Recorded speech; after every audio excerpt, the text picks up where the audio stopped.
is a lamp unto my feet and a light unto my path.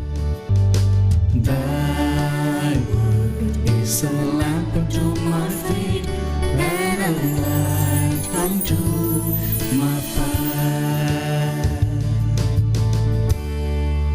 First reading. A reading from the second book of Kings, chapter 4, verse 42 to 44. A man came from Baal-shalisha, bringing to Elisha, a man of God, 20 barley loaves made from the first fruits, and fresh grain in the ear. Elisha said, "Give it to the people to eat." But his servant objected, "How can I set this before 100 people?" Elisha insisted, "Give it to the people to eat. For thus says the Lord, they shall eat, and there shall be some left over." And when they had eaten, there was some left over, as the Lord had said. The word of the Lord. A reading from the letter of St. Paul to the Ephesians. Brothers and sisters, I, a prisoner for the Lord, urge you to live in a manner worthy of the call you have received, with all humility and gentleness, with patience, bearing with one another through love, striving to preserve the unity of the Spirit through the bond of peace.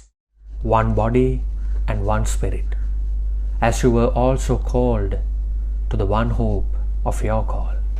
One Lord, one faith, one baptism, one God and Father of all, who is over all and through all and in all. The word of the Lord. A reading from the Holy Gospel according to St. John. Jesus went across the Sea of Galilee. A large crowd followed him, because they saw the signs he was performing on the sick. Jesus went up on the mountain, and there he sat down with his disciples.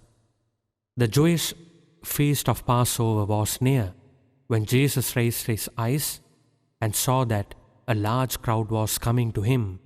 He said to Philip, "Where can we buy enough food for them to eat?"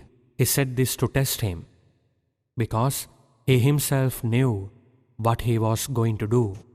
Philip answered him, 200 days' wages worth of food would not be enough for each of them to have a little. One of his disciples, Andrew, the brother of Simon Peter, said to him, "There is a boy here who has 5 barley loaves and 2 fish, but what good are these for so many?" Jesus said, "Have the people recline." Now there was a great deal of grass in that place, so the men reclined, and about 5,000 in number. Then Jesus took the loaves, gave thanks, and distributed them to those who were reclining, and also as much of the fish as they wanted. When they had had their fill, he said to his disciples, "Gather the fragments left over, so that nothing will be wasted."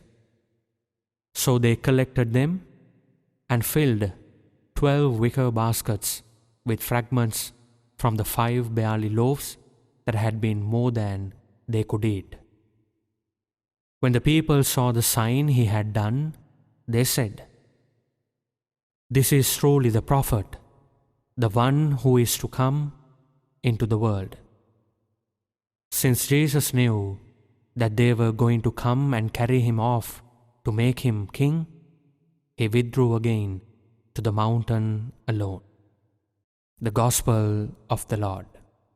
My dear brothers and sisters in Jesus Christ, when we proclaim our faith in God, we say, "I believe in one God, the Almighty, the creator of heaven and earth."